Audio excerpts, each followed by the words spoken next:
Володимир Винниченко, Сімон Петлюра, Володимир Вернадський, Валерія O'Connor-Вілинська, Павло Скоропадський, Ольга Басараб, Софія Галечко, Микола Міхновський, Вацлав Липинський, Євген Петрушевич, Юрій Романчук, Харитина Пекарчук, Нестор Махно, Петро Болбочан, Михайло Омельянович Павленко, Wilhelm Franz von Habsburg, Zinaida Mirna, and Nadia Sorovtsova are just some of the men and women who contributed to nation building during the Ukrainian Revolution. Mykhailo Hrushevsky remains an iconic figure among them.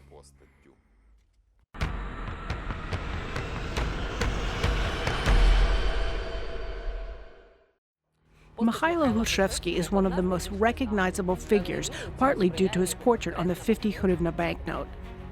Most Ukrainians know Hrushevsky primarily as a famous historian and the first president. While there are varying opinions about the truth of the latter claim, we proceed from the fact that the author of a well-known history book, O Rozповідає, writes Mihайло Грушевський was elected president of the Central Rada, and then cites another fact. On April 19, 1917, the Ukrainian National Congress opened in Kyiv, bringing together 900 delegates from across Ukraine and all Ukrainian communities of the former empire. The Congress elected 150 representatives to the Central Rada and confirmed Mihайло Грушевський as president. Moreover, the authoritative Universal Dictionary Encyclopedia states, Mihайло Грушевський was elected president of the Ukrainian People's Republic. A respected organization such as the Ukrainian Historical Society believes it is legally justified to refer to the resolution of the Central Rada of April 29, 1918, when the draft constitution of the Ukrainian People's Republic was adopted, and Mihайло Грушевський was elected president of the UPR. In any case, this is not about the method of election, but about the formal, historically confirmed existence of such a position in the state. Mihайло Грушевsky's contribution to the development of the Ukrainian state is worthy of being recognized by the contemporaries. Mykhailo Hrushevsky was an outstanding Ukrainian historian, organizer of Ukrainian science, literary critic, sociologist, publicist, writer, politician, public figure, and statesman. Together with Ivan Franko and Osip Makovey, in Lviv he founded and edited the journalistic magazine Literature and Scientific Herald. In 1899, he was one of the organizers of the Ukrainian Publishing Union. From 1895 to 1913, he edited 113 volumes of Notes of the Taras Shevchenko Scientific Society.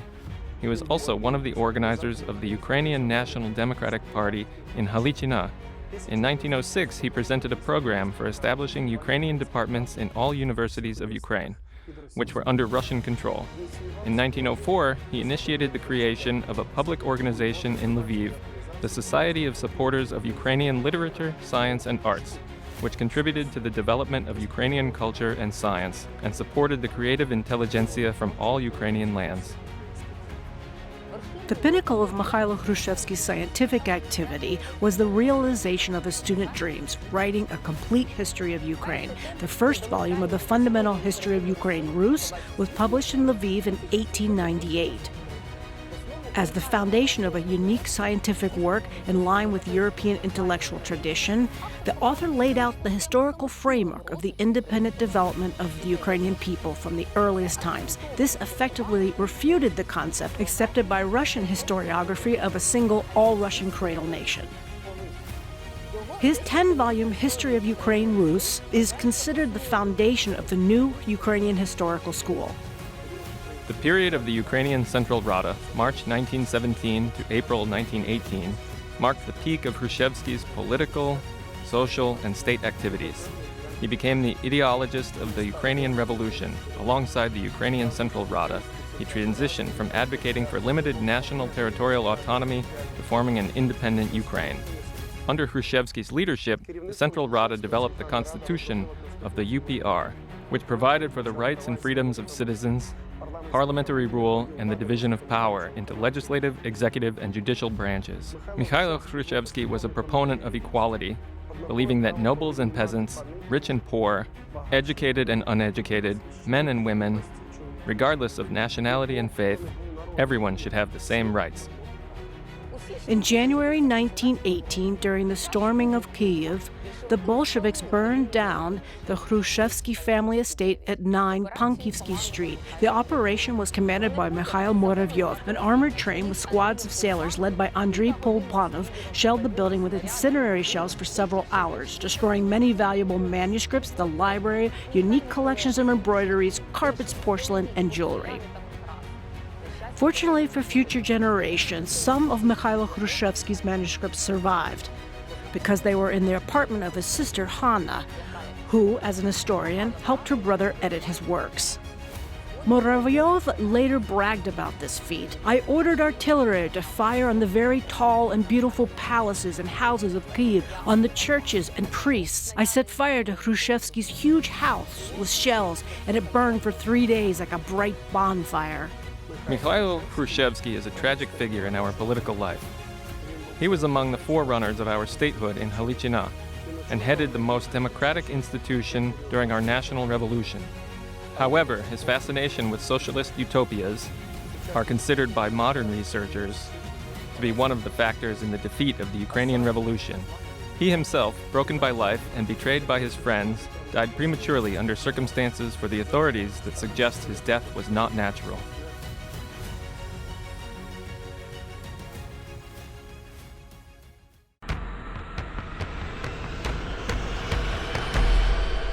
Love is said to be a great force that can overcome obstacles, create great things, and change the world. To some extent, the Hrushevsky family succeeded in this. They overcame trials together, experiencing the stormy years of the First World War, the triumph of the Ukrainian People's Republic, emigration, and life under the watchful eye of the NKVD and the Soviet Union. Mikhailo Grushevsky's wife, Maria Silvestrivna, was born in the village of Pidhaychiki in the Zborivsky district, now Ternopil Oblast. She graduated with honors from the Teachers' Seminary in Lviv and became a teacher at the first city women's special school, named after Queen Jadwiga in Lviv.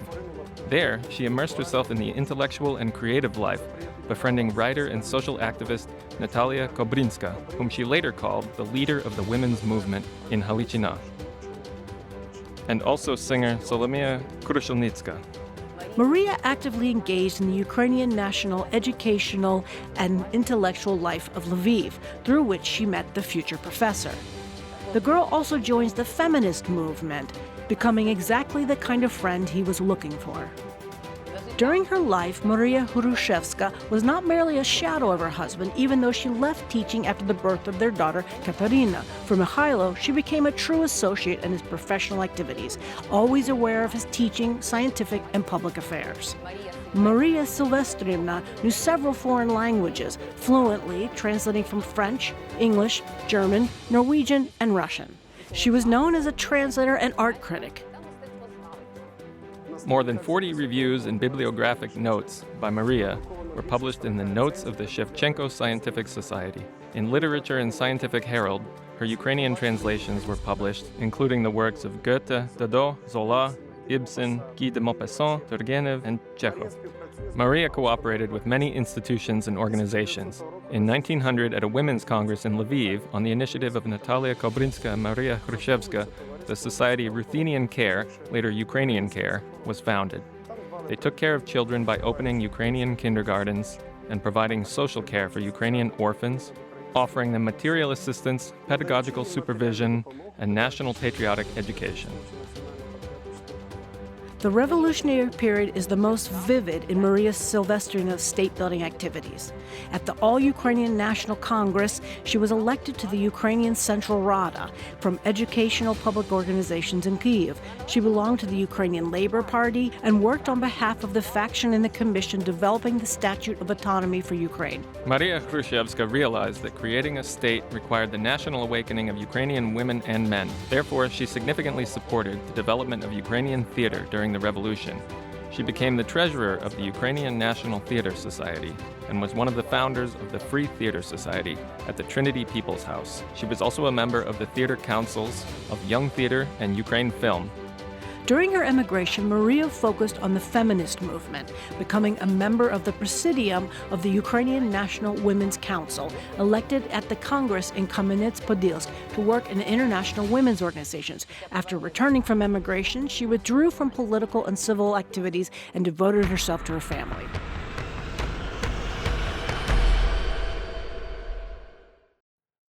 Mihайло Грушевський's daughter, Katerina, was Hrushevsky both in name and spirit. She was a talented researcher of the Ukrainian past, one of the first Ukrainian ethno-sociologists, and an editor and compiler of scientific publications and magazines, and an associate of her father. With weak health from an early age, Katerina studied at home, with her mother taking primary responsibility for her initial education.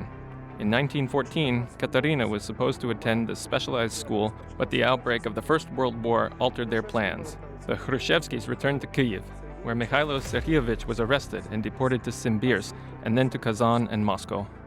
Katerina and her mother followed him, but in 1916, after Katerina fell seriously ill, they were forced to return to Kyiv. After the February Revolution, Mihайло Грушевський returned to Kyiv and was elected chairman of the Central Rada. Katerina enrolled in the Faculty of Law and Natural Sciences at the Ukrainian State University.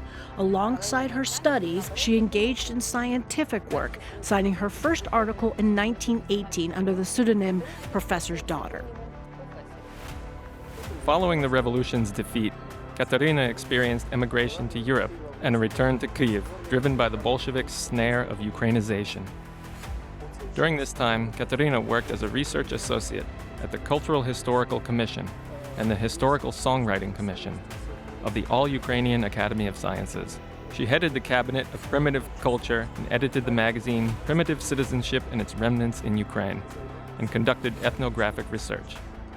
Katerina Hrushevsky's main scientific work was Ukrainian People's Dumas, which systematized and analyzed this genre of Ukrainian folk epic for the first time. The two books contain 33 texts and 293 variants of Dumas.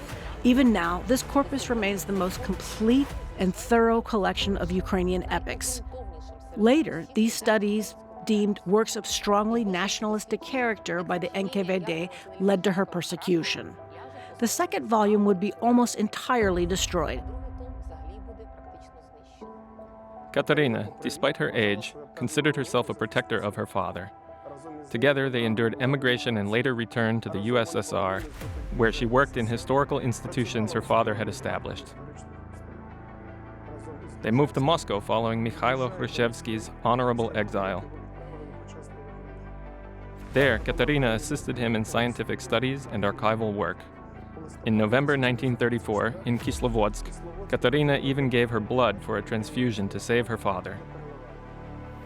After his death, she paused her scientific projects to prepare for publication the last volume of her father's History of Ukraine Rus, released in 1936. Her arrest in July 1938 interrupted her work on her father's legacy. During the trial, which resulted in a harsh and unjust verdict, she pleaded for the preservation of her father's scientific work. On the night of July 10-11, 1938, Katerina Hrushevska was arrested on a denunciation and thrown into an NKVD torture chamber on a fabricated charge of being a member of an anti-Soviet nationalist organization. The military tribunal found Hrushevska guilty of facilitating the anti-Soviet activities of the Ukrainian nationalist organization with the aim of establishing a fascist dictatorship. She was sentenced to 8 years in a correctional labor camp with a 5-year loss of rights and confiscation of her personal property.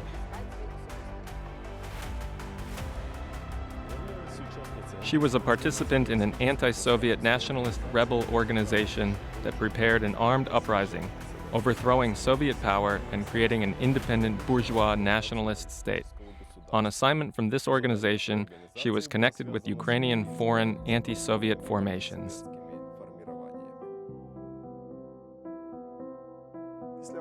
Following the verdict, Katerina was sent to a women's camp in the Magadan region at the state farm Elgin, meaning dead in the Yakut language. Katerina Hrushevska never returned home. According to KGB documents, she died on March 30th, 1943, in Novosibirsk. She had everything necessary to make a significant contribution to the development of Ukrainian science: thorough knowledge, teachability, a sharp critical mind, and the courage to tackle new topics. Her grave was lost among the thousands of unmarked graves of Ukrainian intellectuals who were massacred by the Soviet repressive machine for dreaming of a unique path for modern Ukraine's development. They were educated, bright, extraordinary, and creative. Once again, we wonder what heights Ukrainian culture, poetry, theater, and cinema might have reached if these individuals had been able to live and create to their fullest potential, if the connection between generations had not been artificially severed. So let's do a good deed and restore the memory of these names.